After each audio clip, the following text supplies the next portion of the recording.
Stage 1. The breaking news. You're on your phone when suddenly you start seeing news popping up from all different kinds of sources that all the space agencies from around the world are seeing a giant object headed towards Earth. Scientists around the world are consulted and asked what they think of it. At first, everyone thinks it has to be an asteroid, and all the nations prepare their rockets with nukes to try and blow it up while it's in space. But things take a different turn when the object stops for a while when it reaches the moon. This sends another layer of breaking news throughout the world, and everyone is shocked and excited at the thought of finally being visited by aliens. However, the excitement turns into disappointment when the object doesn't seem to move forward.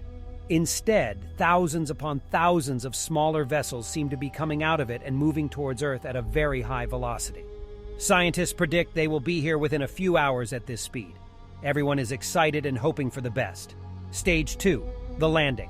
After just a few hours, the smaller vessels that left their mothership start entering our orbit and landing at different parts all around the world.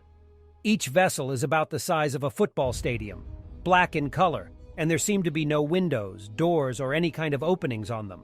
Since they land on mostly empty spaces without damaging any buildings, everyone at this point is mostly looking forward to a harmless encounter between two species.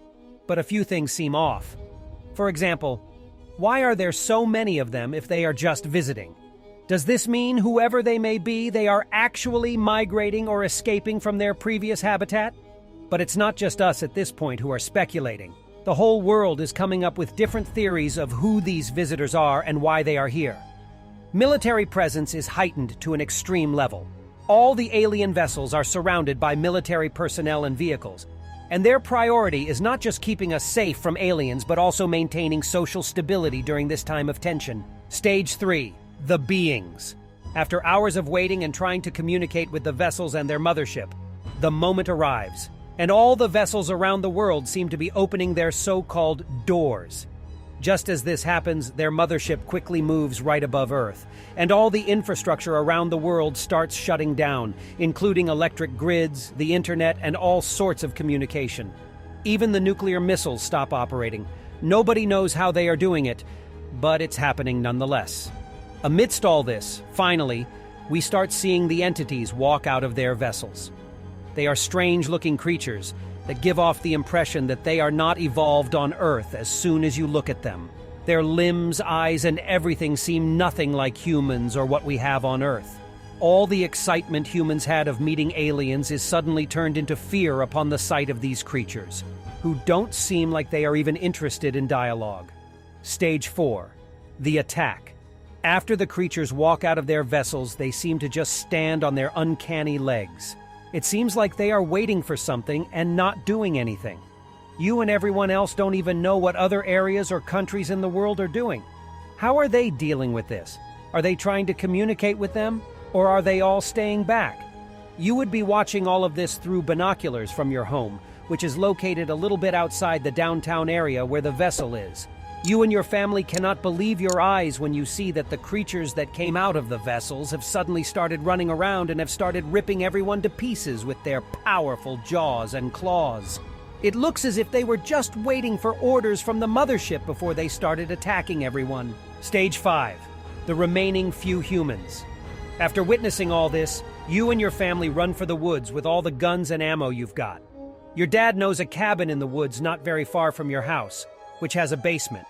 And this would be your best move since the aliens appear to have landed and focused mainly on populated areas such as cities. So the woods would be the last place they would come to. All of you run for your lives, and after roughly 30 minutes of running, you finally reach the cabin and hide inside it. Little do you know that this will be your life from now on, hiding and trying to not become prey. A few days will go by before some of your family members go out to get some food as secretly as possible. All you're hoping for is that the military is able to defeat them. But in your heart, you know all the militaries will not be able to defeat them. They seem to have planned their attacks, and they have also disabled our most lethal weapons. So it's only sensible to assume our chances of winning are not that high. All of this only means that from now on, your life will never go back to the way it was. You'll always be hiding and fighting for survival each and every day.